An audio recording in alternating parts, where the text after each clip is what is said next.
It was a terrible day for the family of Cox in July of 1989. This close-knit family had retired for the night after returning from their various jobs. Fawn Cox went upstairs to go to sleep while everyone else was downstairs. She was found dead in her room the next morning. What exactly happened? Who perpetuated this horrible act, and why did they do it? Fawn Cox lived with her parents and siblings in Kansas City, Missouri.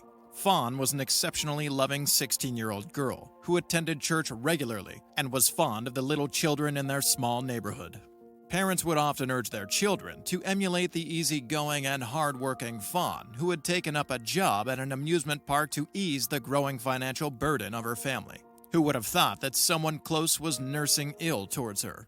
But her family would soon find out in a rather shocking way. On the 25th of July, 1989, Fawn Cox had gone to the World of Fun amusement park, where she worked. She was running late. Perhaps they had too many customers to attend to on that fateful day.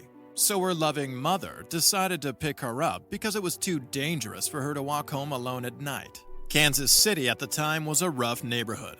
According to Disaster Center, the crime rate of Kansas City in 1989 was alarming, with the police department recording about 138 murders and 917 rape cases in that year alone. One of the prominent murders in Kansas City in 1989 was that of 15-year-old Ann Harrison, who was killed on the 22nd of March, 1989. Another victim who lost her life was Sarah De Leon, who was reportedly killed by a love rival on December 29, 1989.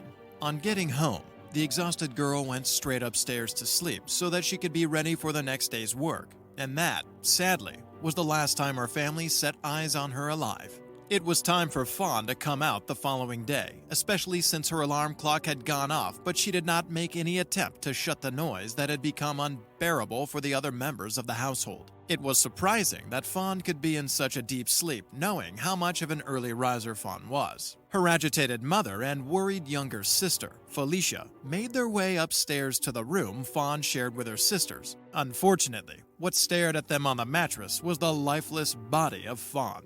The poor family didn't even realize that their daughter was far gone, as they were still shouting her name to wake her from her deep slumber and probably invite her for breakfast. After some desperate attempts to wake her by shaking and poking her, it dawned on them that Fawn was dead.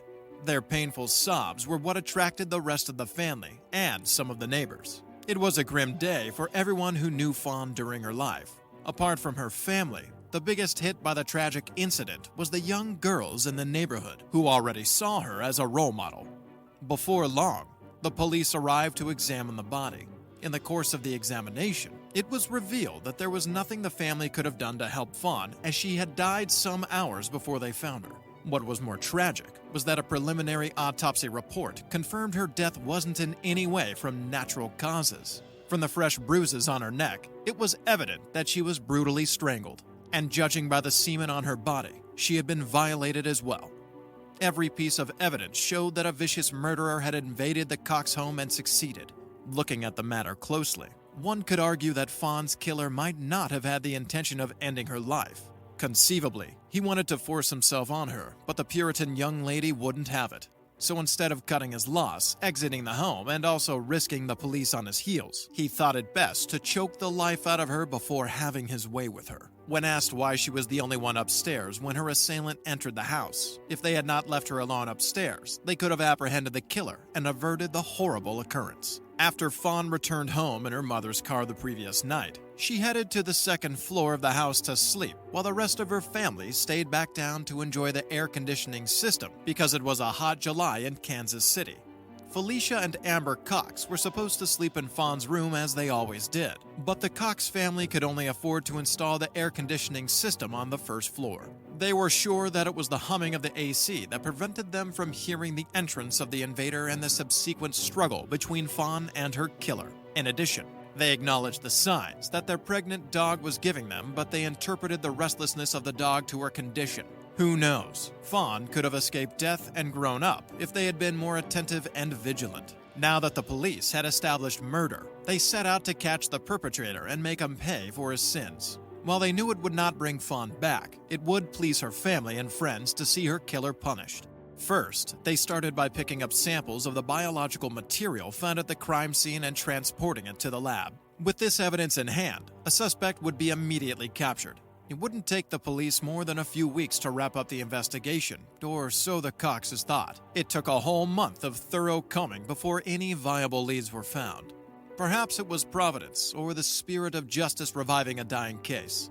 A stranger came forward to steer them in the right direction with a few promising leads at the time. The statement of this witness led to the arrest of 3 suspects. One of them happened to be a classmate of Fawn, and it made sense that he would have been attracted to her or even made advances towards her, which she likely rejected. The disappointed boy in anger and a bid to get back at her probably enlisted the help of his 2 friends. Also, it came to light that one of the suspects had once been tried for murder and sexual offenses. It all added up, and they were taken into custody. With the suspects and the pieces of evidence they had gathered, the police swung into full action, trying to match up the DNA of the boys and the biological material found on Fawn. While in custody, the boys denied having anything to do with Fawn, but after a long, careful interrogation, they confessed to visiting Fawn's room that night to steal some stuff.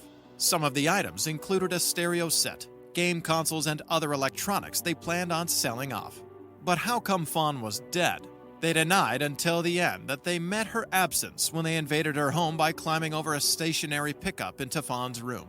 After a while of interrogation, the suspects started retracting their statement, and the witness, too, was no longer interested in cooperating with the police. As a result, the 3 suspects could not be tried on the charge of murder, especially as the lab results showed no incriminating link between the boys and their evidence. They had to let the boys go after all. A new round of investigation started, but it wouldn't reach a productive end for a long time. The agony and pain of this tragic murder in the Cox family home wasn't going to be appeased in a hurry. Worthy of note is the fact that technology in 1989 was not as sophisticated as it is today. There was no equipment to determine the involvement of felons who had once been convicted of new crimes. However, fate in 2000 smiled briefly on the Cox family, who was yet to find closure on the death of Fawn. Around the year 2000, 11 years after, new technology had emerged, and the police could now test their evidence. They could now run a test with all the criminals who were convicted of rape, assault, and murder. But again, it was a dead end. No tangible discovery that could lead to the killer of Fawn was made. In 2018, Amber Cox, who had become a grown woman, joined an online forum where unsolved cases were discussed. People recognized her as the sister of Fawn Cox, whose murder remains unsolved even after 29 years. What the forum did was raise awareness about cold cases, and in response, witnesses would come out to point the police in the direction they were yet to explore. The forum would later help the police solve many different cases, but sadly, no meaningful leads came forward for Fawn's case. In 2019, the Cox family started pooling funds to help the police find Fawn's killer. It seemed to them that the police were dragging their feet because the Cox family was poor and not popular. They felt the case would have been solved if their family was rich. After some time, they raised enough money to raise a billboard where a picture of Fawn was clearly displayed with a caption that offered a prize of $10,000 for whoever found her killer. Sadly, it yielded no results.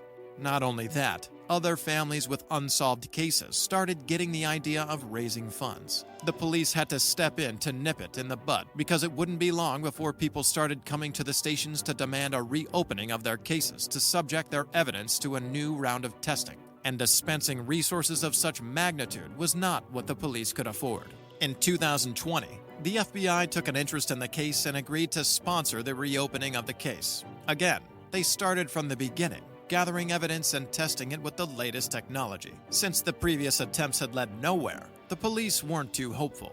However, the involvement of the FBI this time made it a primary case that got the police on their toes. In November 2020, something unexpected happened.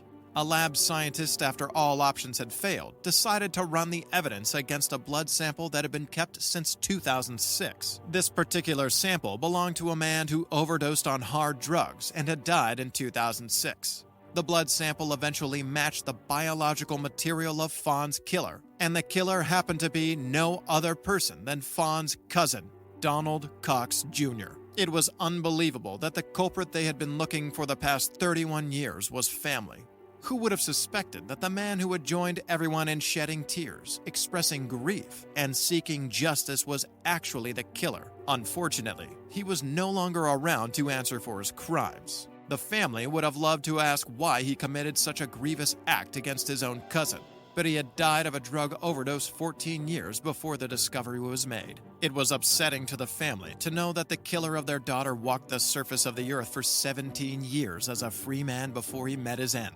It would have been gratifying for them to see him behind bars, serving time before dying. When asked why it took the police that long to make the match, they said the sample of Donald's blood was kept as a victim who overdosed on drugs and not as a perpetrator. So while they focused on the wrong people, the blood sample was sitting pretty on the lab rack, waiting to be tested for 14 years. If it had been tested immediately, it would have taken only 17 years for the Cox family to find the closure that they desperately sought instead of 31 years.